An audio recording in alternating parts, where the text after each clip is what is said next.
écoutez le balado Ça va mieux qu'on pense, série spéciale Americana, présentée par la SOGU et animée par Bianca Bernard et Grégory Pratt. Bonjour et bienvenue à cet épisode de Ça va mieux qu'on pense, série spéciale Americana. Notre partenaire privilège pour toute cette série spéciale est la SOGU. La SOGU est un organisme sans but lucratif reconnu par EC Québec qui gère un programme de récupération, de valorisation et de sensibilisation au niveau des acquéreurs et des utilisateurs de 6 produits d'entretien mécanique, nommons-les. L'huile, antigel, nettoyant à frein et lubrifiant en aérosol, leur contenant ainsi que les filtres. Donc, ils récupèrent tout ça. L'objectif du programme est de redonner une deuxième vie aux produits d'entretien mécanique usagés et de participer à l'effort de protection de l'environnement. Pour en savoir davantage sur la SOGU, vous pouvez aller voir dans les points de dépôt les plus près de chez vous ou visiter aussi le www.sogu.com. On dirait que tu l'as appris par cœur. Je l'ai pas, je le lis. J'ai un texte devant moi. Les 6 sont très importants. Un fait intéressant sur la SOGU, puis ça, là, ça va t'intéresser, toi, parce que je sais que tu es un spécialiste de ce domaine-là. Savais-tu, là, peut-être qu'il va dire « je sais ça depuis longtemps », là, mais savais-tu qu'un seul litre d'eau, d'huile, excuse, un seul litre d'huile, ça peut contaminer jusqu'à 1 million de litres d'eau. Est-ce que tu le savais? Pour vrai, en toute honnêteté, là. Tu viens de m'apprendre quelque chose, Grégory. Tu savais pas? Ouais. Tu savais pas? Fait que 1 litre d'eau, 1 litre d'huile, 1 million. Mais attends, je vais aller plus loin que ça. Avant, là, quand il n'y avait pas la SOGU, est-ce que tu sais qu'est-ce que les gens faisaient avec leur huile usagée? Pas dans les égouts. Dans l'égout pluvial, mon ami! Fait que tu vois bien qu'on évolue. On évolue puis on protège notre eau grâce à la SOGU. 20 ans. Vive la SOGU. Vive la SOGU, 20 ans de REP. On a un autre partenaire aussi pour cet épisode avec Mathieu Lanneville de Réseau Environnement. Notre partenaire est Unirecyc, qui est un acteur majeur au niveau du recyclage des électroniques. Unirecyc met en place plusieurs initiatives d'économie durable, locale et circulaire. Elle vise d'abord et avant tout la réutilisation des matières et des équipements collectés. Est-ce que tu connaissais Unirecyc? Non, mais j'imagine que vous m'en parlez plus. Non, on t'en parlera pas, non, plus. Non, OK. Mais je vais te dire quand même que c'est une entreprise du Québec qui travaille beaucoup sur le réemploi des matériaux électroniques, ce qui est extrêmement intéressant parce que le R de réemploi vient avant le R de recyclage. Et avant le V? Et avant le V. Surtout avant le E. Bien avant le E. Puis je rappelle aussi l'importance de nous suivre sur YouTube, Spotify, Apple Podcasts, Facebook, même sur Instagram et sur TikTok. TikTok, nos chiffres sont très bons. Ça va super bien. Vous pouvez nous écrire parce que moi, je réponds quand? 24 heures sur 24, 7 jours sur 7, c'est dans ma vie. Je suis toujours là. Donc aujourd'hui, on reçoit, je l'ai dit, je l'ai mentionné, Mathieu, je l'ai mentionné au rendez-vous Transition verte il y a 2 semaines, on est ensemble. C'est un gars qui fait partie de mes personnes préférées dans la vie. Je pense que je vais le répéter. Mathieu Lanneville, que j'ai connu tout jeune, PDG de Réseau Environnement. Bienvenue, Mathieu, à cet épisode spécial de Ça va mieux qu'on pense, spécial Americana. On peut dire que c'est comme notre show dans votre show. Fait que c'est vraiment ça. Éclater les silos, c'est une belle preuve. C'est ce qu'on a fait ensemble. Donc, notre première question pour toi, Mathieu, après toute cette belle introduction. Toi, qu'est-ce qui te fait dire que ça va mieux qu'on pense? Ça va mieux qu'on pense. Je pense qu'on le voit aujourd'hui avec plus de 2500 participantes et participants à Americana. 2500, c'est fort. C'est une assistance record. Puis je pense que ça démontre à quel point que malgré les incertitudes politiques, les incertitudes économiques, les gens sont là, ils veulent être mobilisés, puis on veut continuer à faire avancer l'économie verte. On se le dit souvent, Grégory, c'est rentable. L'économie du 21e siècle, elle va être verte ou il n'y en aura pas. Et je pense qu'on le voit, là, ça ne sera pas en pause pendant 4 ans.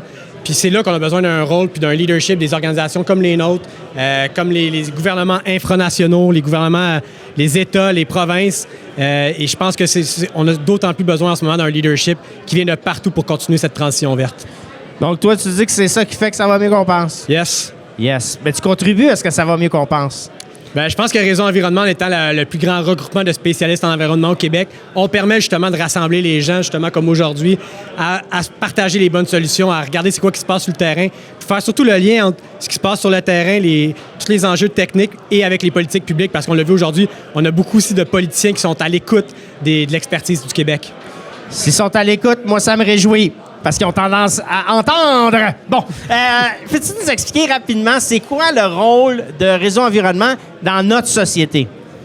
Je dirais que le rôle de Réseau Environnement, c'est vraiment là, de faire avancer les politiques publiques sur les meilleures pratiques. Alors, grosso modo, la force de Réseau, c'est cette approche-là multisectorielle. Tu le mentionnais tantôt, le défaire les silos. Oui. Réseau, c'est le secteur de l'eau, de la gestion des matières résiduelles, des sols, de la biodiversité, puis de l'air, des changements climatiques, puis de l'énergie, qui est le 5e. Puis ça, c'est déjà... C'est un long 5e. C'est ça, c'est un long 5e, mais c'est quand même 5 secteurs qui se parlent pas tout le temps ensemble, mais qu'aujourd'hui, tout le monde est rassemblé ensemble. Puis c'est pas juste ça, la diversité de réseau, c'est aussi que c'est le secteur public, le secteur privé et le secteur académique. Et ça aussi, on voit des fois les associations qui sont un des trois, mais d'avoir vraiment toute cette brochette-là, tout cet éventail-là, puis de mettre le savoir là, de chacun pour en faire un savoir commun. Je pense que c'est ça la force de Réseau, qu'on puisse justement échanger ces meilleures pratiques-là, puis les faire appliquer. Ce matin, on avait un gros panel là, sur les CRD. On a vu tous les enjeux qu'il y avait. Qu'est-ce qui était formidable, tu sais, j'entendais Hugo de chez Lemay qui disait « Mais là, il faut un call to action, qu'est-ce qu'on fait? Puis là, on va se faire un comité, puis là, on ne restera pas le champ de parole, on veut le mettre en action. » Puis je pense que c'est des événements comme ça, moi, que j'ai déjà vu en réseau avec Assainissement 2.0, où est-ce que, je me rappelle à l'époque, Louis-Gilles Francaire qui était venu quand j'étais aux affaires municipales, puis qui mentionnait tous les enjeux qu'il y avait de l'eau, puis après ça, Réseau avait parti son comité. Et de quoi découle l'Assainissement 2.0? Bien, toute la stratégie nationale de l'eau au Québec aussi, avec le Forum d'action sur l'eau.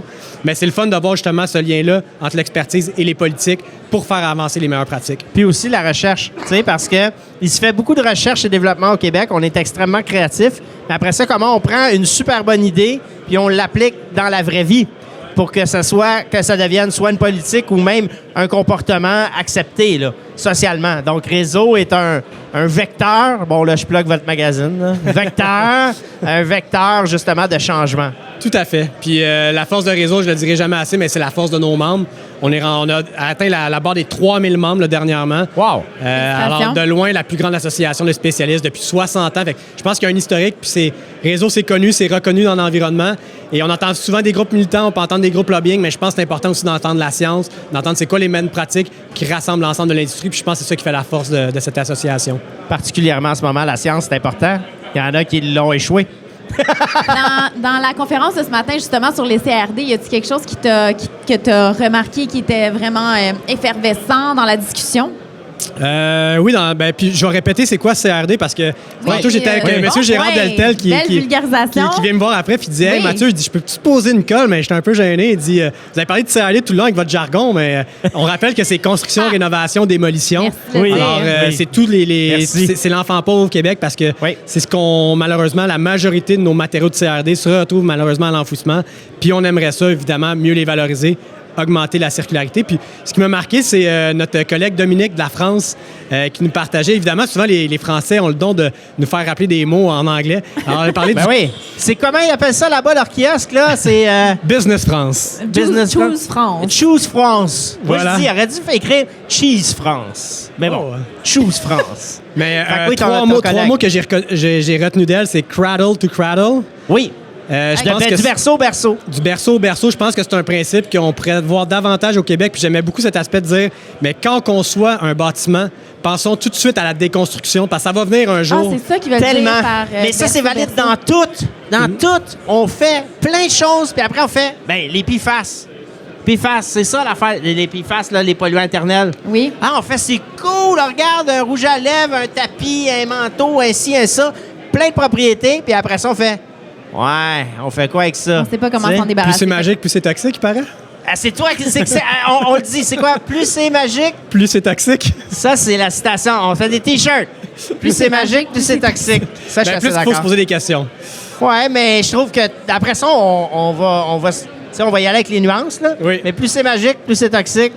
Et je pense que l'exemple des PFAS, tu le mentionnes bien, là, les perfluorés alkynés, c'est tout un enjeu où est-ce que Réseau, on était vraiment un beau porteur, je trouve. On a travaillé justement, puis la force de Réseau, ça a été de travailler avec les unions municipales, l'UPA, je pense à nos entreprises d'ici, les municipalités qui étaient toutes prises avec un enjeu. On se rappelle le gros reportage à la Semaine verte, qui a fait un wake-up call, mais après ça, comment se mobiliser, puis comment surtout être en mode solution. C'est ce que j'aime de Réseau, c'est de se dire, on amène des solutions aussi aux enjeux. Puis on a fait un comité, le gouvernement du Québec nous avait mandaté pour faire le comité, puis arriver force de proposition. Puis aujourd'hui, on va voir des projets de loi, des projets de règlement, justement, qui vont bien encadrer ça, avec de la prévisibilité pour nos entreprises, que ça soit aussi que ça fasse du sens, que les municipalités aussi soient incluses dans cette décision-là, puis que finalement, on arrive à dire, Au bout de la ligne, on veut protéger l'environnement, puis on veut protéger la santé humaine, puis comment bien le faire, puis comment s'inspirer d'ailleurs, parce que Réseau, c'est la section québécoise aussi de beaucoup d'organisations internationales. La WA, notamment? Oui, l'American Water Works Association sont présents aujourd'hui. Oui, OK, parfait. La WEF, la Water Environmental Federation, c'est la plus grande association mondiale en eau usée. La WA, c'est la plus grande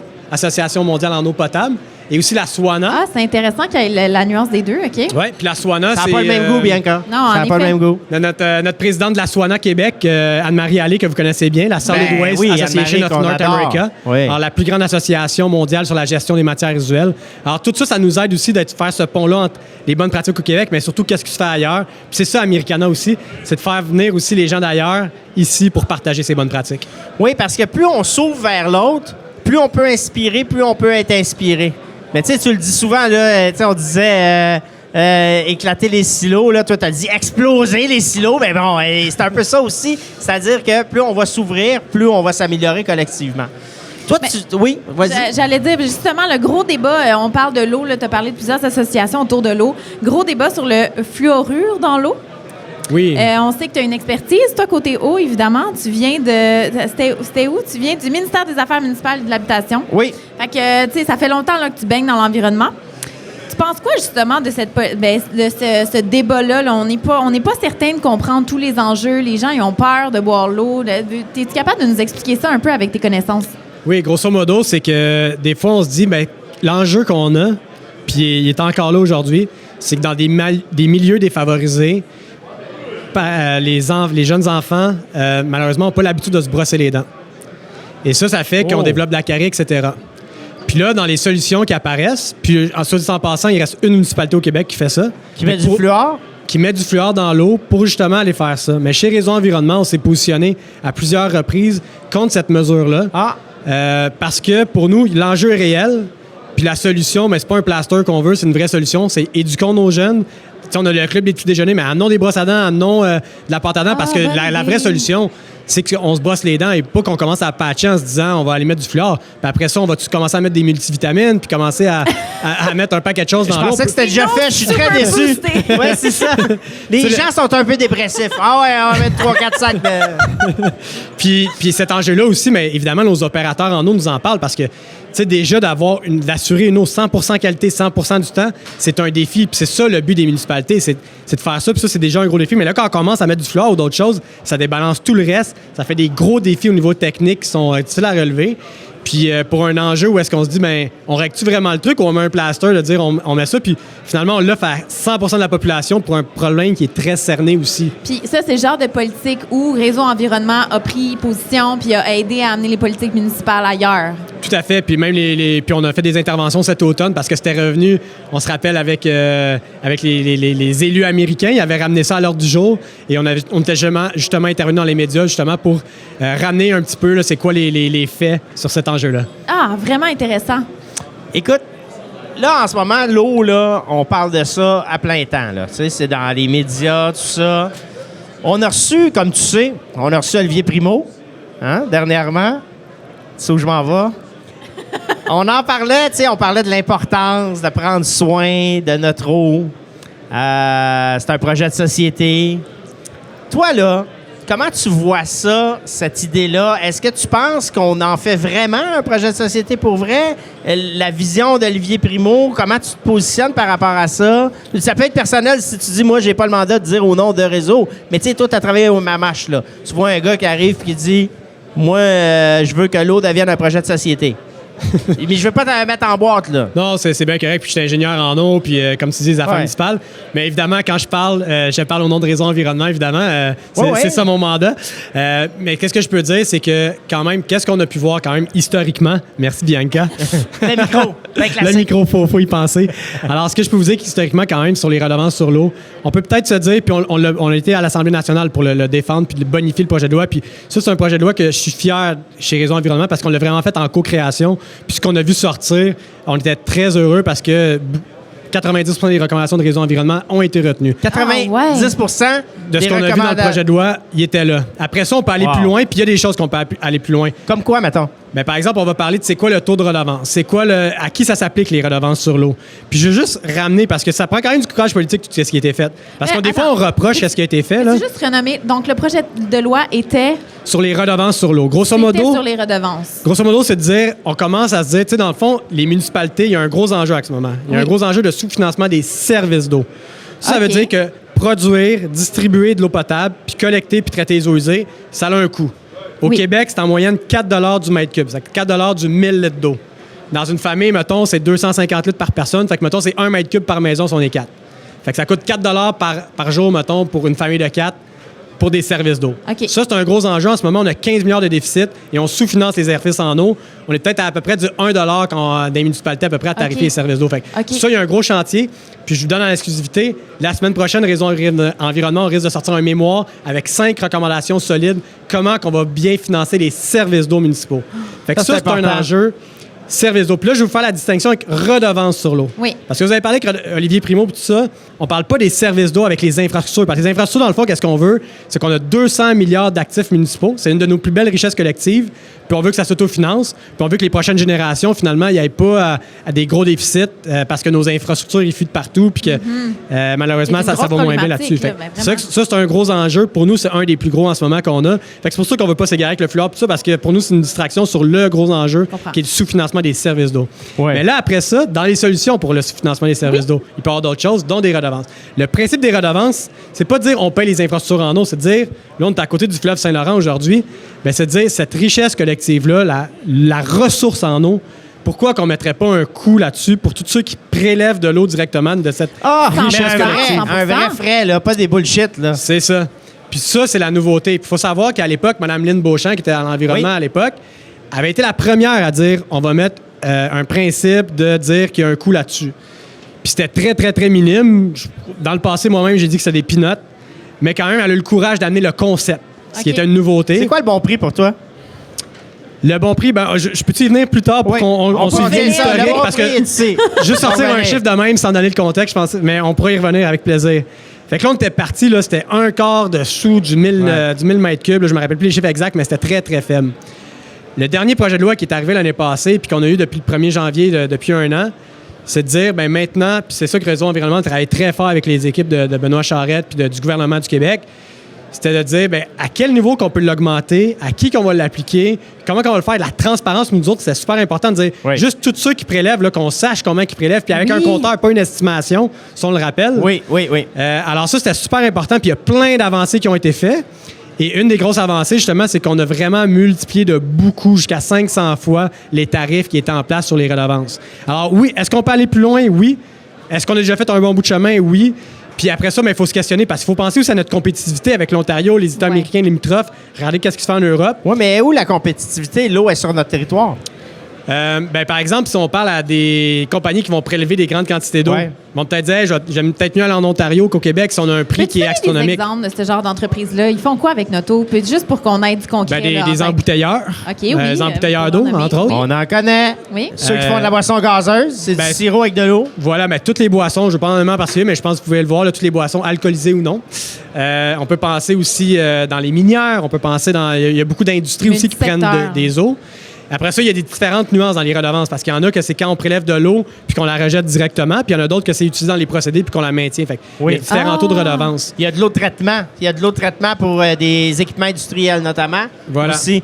Ça, c'est important. Puis là, qu'est-ce qui est chouette, là, c'est qu'on commence à voir, là, je parlais avec l'équipe du ministère hier qui me disait avec les redevances, là, il y a des entreprises qui commencent à dire « Hey, ça coûte cher! » J'ai peut-être pas les moyens, mais j'ai peut-être les moyens de me dire je vais changer mes pratiques parce que, justement, c'est un système d'éco-fiscalité. Fait que là, on a atteint l'objectif. Tu pourrais avoir un système qui te permettrait d'économiser de l'eau dans ton traitement plutôt que de, je sais pas moi, laver pendant 23 minutes une plainte d'acier. Non, mais j'exagère même pas. Super bon point. Ça existe. Ben oui. Parce que le breaking point, c'est 17, mais il dit, ouais, mais une fois c'est arrivé à 23. Fait qu'on va toujours. Tu sais, quand tu parlais d'overkill, du fluor tantôt, là, ben c'est un peu ça. Puis surtout la réutilisation, maintenant, on l'a dit ce matin, il y a du génie au Québec.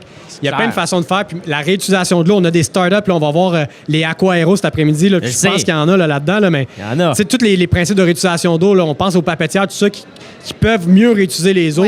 avec la même eau, on l'a utilisée plusieurs fois, puis après la rejeter, mais on vient de faire des économies super le fun sur l'environnement. Puis là, ben, avec le signal de prix, ben, c'est payant aussi pour eux autres. Puis là, est-ce qu'on peut aller plus loin? Oui. Est-ce qu'on peut augmenter les redevances? Mais il faut le faire de façon intelligente avec nos voisins. Là, on commence à être compétitif. Avant, l'Ontario était vraiment plus élevé que nous. Là, on s'est rapproché de ce qu'on voit en Ontario. On est encore très loin de ce qu'on voit en Europe. Oui. Mais aussi, qu'est-ce qu'on peut regarder, c'est à qui on l'étend. Est-ce qu'on est prêt comme citoyen de dire, ben moi aussi, tu sais, tout le monde, est-ce qu'on veut au niveau municipal, est-ce qu'on veut l'élargir à plus d'entreprises? Puis là, je pense qu'il y a des questions de société, parce qu'avant, c'était juste aux gens qui prélevaient plus que 75 000, je dis aux gens, mais aux citoyens corporatifs, c'était plus que 75 mètres cubes par jour. Alors, 75 000 litres d'eau par jour. Fait que si tu prélèves plus que 75 mètres cubes par jour, tu es assujetti aux redevances. Okay. Là, on l'a diminué à 50 mètres cubes. Est-ce qu'on veut diminuer ça plus bas? Fait que c'est toutes des questions qu'on là, on va commencer à travailler, parce que qu'est-ce qui est le fun aussi dans le projet qu'on a travaillé? C'est qu'on a dit, on veut pas juste un projet de règlement qui va reprendre la poussière, puis dans 20 ans, on va s'en reparler. C'est vrai. Qu'est-ce qui est le fun? C'est que là, maintenant, on fait des mises à jour à chaque 5 ans. Puis le gouvernement du Québec, on lui a parlé dernièrement, il a dit, hey Mathieu, on va réviser, là, ça s'en vient dans 2 ans. Là. On veut commencer toutes les discussions pour justement amener cette prévisibilité-là, puis amener l'industrie. Fait que ça, c'est un changement de dire l'aspect de co-création, puis d'établir cette relation de confiance-là avec le gouvernement pour dire, tu sais, notre expertise, on veut la rendre au service public, puis de dire on la rend disponible. Puis ça, je pense qu'il y a ce lien de confiance-là, mais c'est là qu'on construit des beaux ponts puis qu'on explose nos fameux silos. C'est bon, ça. Hey, ici, j'ai quoi? Ah oui, la question qui était restée en suspens. Le prix. C'est pas important, c'est pas grave, là. C'est pas précis. C'est quoi, juste pour les auditeurs, là, c'est quoi un prix? C'est quoi d'après toi? Bien, je dirais, pour les auditeurs, qu'est-ce qui les concerne beaucoup, c'est, si on revient au premier prix, c'est le coût des services d'eau. Ouais. Pour moi, il faudrait celui-là l'augmenter pour que les municipalités, comme ailleurs au Canada ou ailleurs, on peut voir beaucoup d'endroits sur la planète. Quand je me promène, là, quand j'étais représentant du Canada à l'International Water Association, ils disaient « Attends! Bon, » Ah, ben, tu sais, je t'ai parlé de la WA. Représentant du Canada à la Water International, oui. Non, mais il y avait la WA. La WA, j'étais sur le conseil, puis c'est super bon. C'est la plus grande association mondiale, ils ont 50 000, mais l'IWA, l'International Water Association, les autres rassemblent le plus de pays. Oui. Puis là, je représentais le Canada là-dessus, puis on partageait sur comment on finance les services d'eau. Le monde, il me regardait comme un extraterrestre quand je disais à nous autres, c'est sur nos impôts, c'est quand on achète notre maison, on a des taxes en fonction de la valeur de la maison. Il dit, fait que si ta maison vaut plus, tu payes plus pour tes services d'eau. Fait qu'on a vraiment un modèle qui est unique quand même. Nous autres, on le prend pour acquis, là, mais il n'y a aucun signal de prix pour les citoyens et citoyennes. Il n'y a aucun signal de dire on y fait attention à cette ressource-là. Puis je sais que Greg, tu es sur notre fameux comité Pensée Bleue. Oui. Puis tu as justement amené cet aspect-là. Puis je suis content qu'on l'ait mis dans la campagne de grande non-liquidation d'eau. C'est ce qu'on amène. Oui. De faire penser aux gens qu'il y a une valeur aussi à ça. Oui. Et ça, mais ça passe par les municipalités qui sont les premiers sur le terrain en principe de subsidiarité. C'est pas le gouvernement du Canada ou du Québec qui voit toutes les réalités, c'est vraiment les municipalités, le gouvernement de proximité. Fait que si les villes commencent à s'autofinancer, à avoir un tarif qui est plus élevé, que ça soit au compteur, que ça soit au tarif fixe, mais qu'on ait un signal de dire « Hey, mes services d'eau, ça vaut quelque chose. » Puis ça, pour moi, le vrai prix, c'est le fameux 4 du mètre cube. Okay. Alors, pour un citoyen moyen, ben, ça représente le même prix que notre cellulaire à chaque mois ou l'électricité. C'est à peu près dans ballpark, là, c'est à peu près les mêmes prix. Si tu me parles de redevance, en ce moment, on a été rejoindre l'Ontario. C'était mon premier rêve que j'avais. Ouais. Le prochain, j'aimerais ça qu'on aille rejoindre qu'est-ce qui se passe en Europe. As-tu un pays en tête? L'Italie, je te dirais, fait partie des pays. Danemark, ben, c'est parmi les plus agressifs au monde. On aime les Danemark? Les Danois et les Italiens, les deux. Puis les Italiens ont un pavillon en plus aujourd'hui. Un pavillon, on les salue, nos amis italiens. Comment dis ça, salut en italien? Tu dois savoir ça, toi? Buongiorno. Buongiorno. Buongiorno. Nous, on a une question de la SOGU, qui est notre partenaire privilège dans cet espace, ça va mieux qu'on passe à Americana. En fait, c'est un complète la phrase. Puis ça peut être un peu n'importe où, autant professionnel que personnel. Donc, voici la phrase. Pour moi, tout baigne dans l'huile quand? Quand j'étais à Americana avec vous. Oh! Ça sera l'extrait. Mais, ben, t'es fin. Mais tu peux aller ailleurs, hein? Pour être bien honnête, ce matin, je m'en venais en vélo ici, puis c'est drôle, je croisais Simon. Viens-tu te plugger qui fait du vélo, il fait moins 4? OK. J'ai pas tant de mérite, j'étais à 5 minutes ici. C'est t'inquiète. Puis c'était comique, je croisais Simon Naylor dans sa Tesla, j'ai fait coucou en... Mais... Ah, il y a une Tesla, il faut qu'elle vende. Oui, bien ça, il dit j'ai passé de héros à zéro avec cette voiture-là. Mais... On l'adore. Puis il dit il y a du monde qui m'ont écrit à la main rump à côté du thé. En tout cas, les blagues continuent, mais je m'en venais en vélo, puis j'étais vraiment reconnaissant de. Je me disais, je m'en viens à Americana, puis je trouvais que c'était un privilège d'être à la tête de cette organisation-là.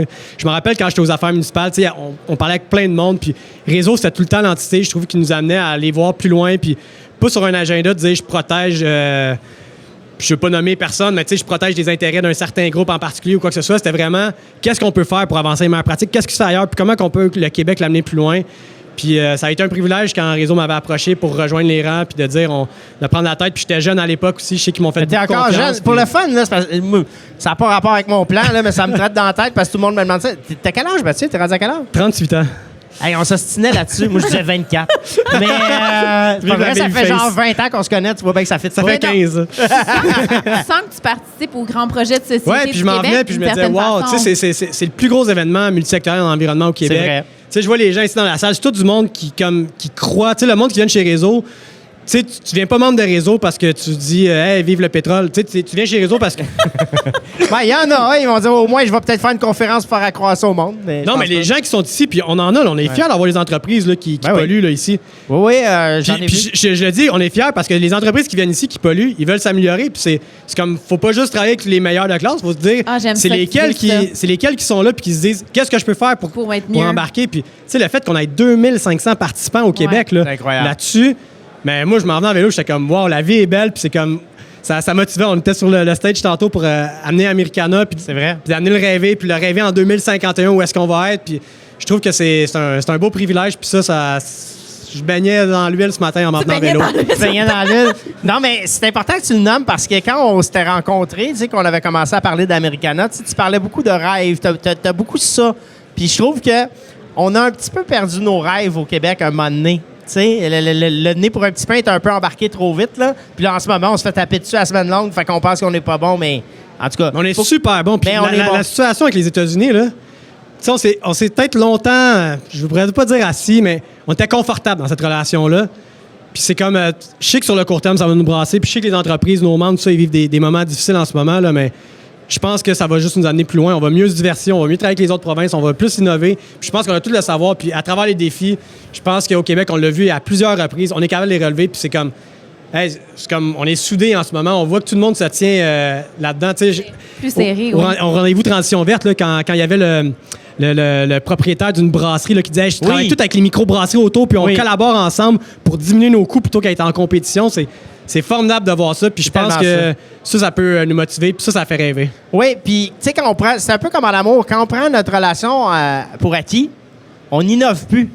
Tu sais, à un moment donné, tu regardes une valise qui n'arrête pas d'avancer proche de la porte, c'est le temps que tu trouves des nouveaux concepts, là, tu sais. Non, ça prend des petits becs à chaque jour. Des petits becs, toi, J'aime ça! Fait que toi, tu veux rendre l'environnement sexy, puis Mathieu, lui, des petits becs chaque jour. Il faut donner des petits becs à chaque jour. Écoute, non, mais c'est vrai, l'amour, c'est important. Moi, je crois à ça, en tout cas.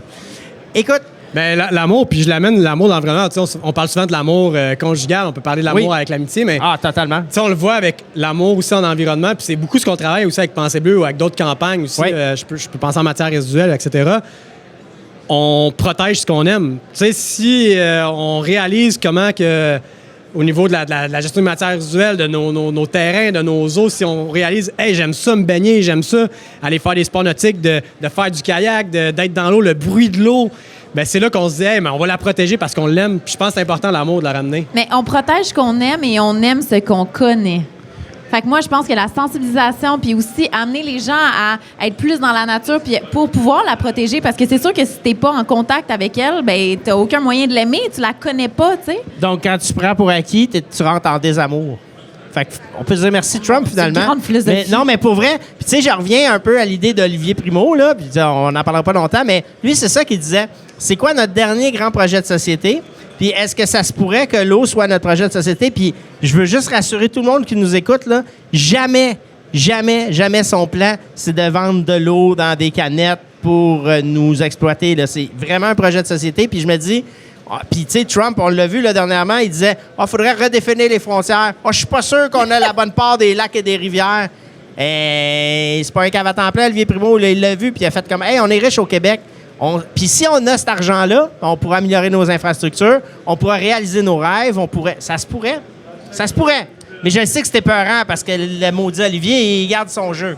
Mais un moment donné, on va l'ouvrir plus, son jeu. Un moment donné, on va peut-être le réinviter pour aller plus loin. Puis c'est un gros enjeu que tu amènes. Puis on a notre partenaire ici, notre grand partenaire présentateur, Aqua Action, qui est avec Sula, qui est une super bonne amie. Puis extraordinaire. Qui parle justement de plus en plus de sécurité nationale pour l'enjeu de l'eau. Mais elle a tellement raison. Puis je trouve que ça, quand j'ai lu ça dans ma presse le matin, j'ai fait comme... sécurité nationale de l'eau. C'est en plein ça. Moi, je dis souvent, tu sais, si t'as pas de tomates une semaine, c'est plate. Si t'as pas d'eau une semaine, ta vie va être rough. Tu sais, fait que l'eau, c'est vraiment important. Faut en prendre soin. Merci, Mathieu, d'avoir été avec nous. C'est un grand plaisir. Merci de nous avoir offert aussi d'être porte-parole de Ça va mieux qu'on pense. Oui. Puis de C'est un autre rêve qu'on a concrétisé. Oui, Alors, c'est vrai. de rêve On en fait rêve, tout on ça poursuit. ensemble. Ben, merci beaucoup. On se revoit dans un prochain épisode plus tard aujourd'hui. Vous pouvez aller nous suivre sur les réseaux sociaux de Ça va mieux qu'on pense. On a un LinkedIn, on a un Instagram, on a TikTok, on a tout ça.